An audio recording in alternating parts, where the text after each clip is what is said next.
after the last protagonist talk, so many new things emerged, things that I would love to think are actually worth saying, considering many types of different characters, and they might also sound rather critical, which is extremely funny and ironic considering that I am someone with absolutely no real skill in storytelling, and here am I pointing out these mistakes, thinking that I can do things better. So, on one hand, I am mildly amused by myself. On the other one, I really wanted to talk about these things because they've been on my mind for quite some time and I've never really put them into actual coherent words.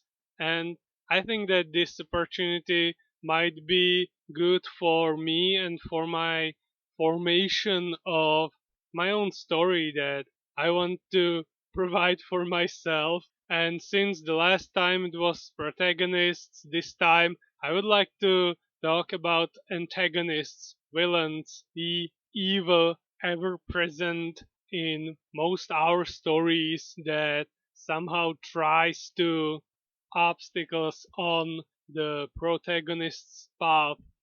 And I would like to stay positive within the rules of my own realm that I have created for myself and mostly focus on things that I want in my antagonists. Although I will definitely point out some gripes that I have with most genres in terms of their villains. And I do have an awful lot to say, so I'll probably have to cut myself short and split it into more than one video or intro because I would not be able to even get to Asterix properly if I just kept on rambling and presenting my flawless arguments. So I would like to preface this by saying that the stories and people that wrote them that I'm going to mention are far more superior in their ability and skill to construct and create an imaginary world. They created stories that they wanted to. They created characters that they wanted to make. So any problems that I might have with them are pretty much irrelevant and mostly serve for me as a way to find what I want to do with my characters and basically remind myself of what is out there, what I read already, and the way I reacted to it back then when I read it for the first time, and now when my perception of some of the characters changed drastically. I will come back to protagonists, obviously, still have some things to say, some things that I would like to highlight, but for now it's antagonists. And there is one big gripe that I do have with stories. Obviously, there are exceptions, I'm well aware of them, and I am very grateful for them and hold them in high regard. I started noticing this in the past 2, 3 years. It was when I was really reading a lot of Asian novels alongside with some Western novels, new and old, but mostly Korean and Japanese ones are especially guilty of this, and that's the fact that they lack female villains. Now I need to be really careful since, hey, I said that I only want to talk about things that I like, so the stupid Neanderthal needs to proceed with caution here. What I really want is to create a setting where the opportunities are the exact same, be it men or women. Obviously, retaining some of the differences that there are, but things like lack of strength or difference in drive and mentality should not hamper their ability to reach their goals. but what obviously comes with that are equal consequences. And that's something completely missing from a lot of media that I have consumed over the past few years, and something I really hope to avoid in my stories. Don't get me wrong, it's not that it's just the Eastern media that's heavily guilty of this, but it's especially prominent there. In Korean novels, it's almost painful. I have mentioned some exceptions to that. Forgotten Realms and their Dark Elves are a great example where an entire race is basically just full of evil female characters. But unfortunately, not many of them have like actual character. They are not exactly properly described and developed as living beings that inhabit the world. I've consumed an insane amount of media that's situated in the Forgotten Realms universe, and there are not that many memorable female dark elves outside of maybe the Driss story. I could mention Neverwinter Nights, where there are actually three main villains that are women, but that one that is a dark elf, she is unfortunately from the second DLC, and her character, let's say, leaves much to be desired in terms of proper building of her motives and reasons for her decisions, what drives her. But there is a decent amount of actual female villains, evil characters that are evil and get what they do deserve for what they've done, which is rare, don't get me wrong.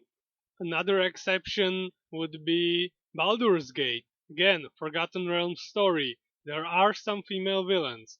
Unfortunately, for example, Bodhi, a vampire who unfortunately is still in the shadow of her brother John Irenicus and thus falls into one of the categories of wannabe female villains that some authors like to use. It's either that she's been controlled by an evil male character, or she was good all along and was just making some tough choices for the greater good, which mildly angers me because stories are always so full of disposable, just purely evil, no redeeming qualities, male antagonists that are just there for the protagonist to be a small challenge, but outside of that, they are just there and they are almost predominantly male, which, as I have said, slightly irritates me. Well, Asterix time. I already dragged this for longer than it was necessary and again towed the line of my own rules. So, Asterix time, happy time. The ploy to frame the goals for poisoning the queen was thwarted, and now we are witnessing a conversation Caesar and Caius Sepulus have regarding the failure of Mombofis's plan and their next countermeasure to ensure that the palace is not completed in time for Caesar to win his bet, which is to send a spy to the construction site to find out the reason why they are able to finish the palace on time. And when the spy comes back, she reports that they are using this potion to strengthen all the workers and that she now has become a superwoman, which at first makes everyone in the tent laugh until she proves it by destroying a soldier giant of a man that Caesar sends to test her and, well, wake her up. She completely destroys him, and Caesar decides to take matters in his own hands, saying the famous line, Alea acta est, to die is cast. He sends Gaius Sepulus and a legion of soldiers to arrest the Gauls. Caius Sepulus again fails to memorize their names, and when he is corrected by one of his subordinates, he also fails to recall the soldier's name, but instead puts him in his place by displaying that his character is slightly based on Darth Vader. We even hear the theme from the famous movie from time to time when he appears on the screen, and in this case, he hisses on his subordinate to shut him up.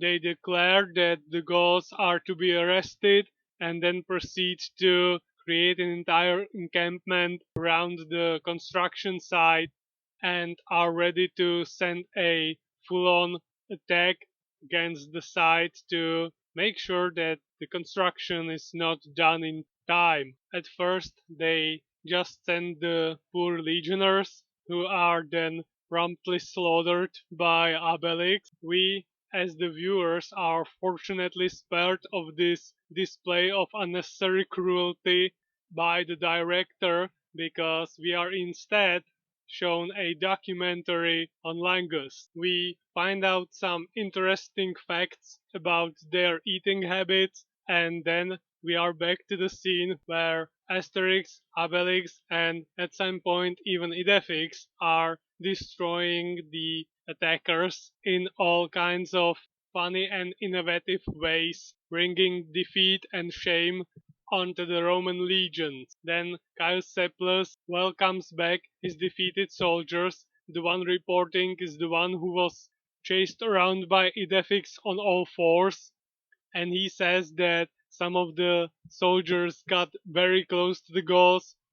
Then we get to the reporting soldier who got very close to the Gauls, and he reports that the Gauls were quite nice and let the soldiers go after only beating them a little bit, which points to a previous scene where Asterix was doing the spinning wheel with this particular soldier. He cried to Asterix that he's already beaten and that he should be let go then, which Asterix does, and that sends the soldier flying at an alarming speed right past Numeromis, who tells him that this kind of speeding is not allowed in Egypt, that they are not in Rome.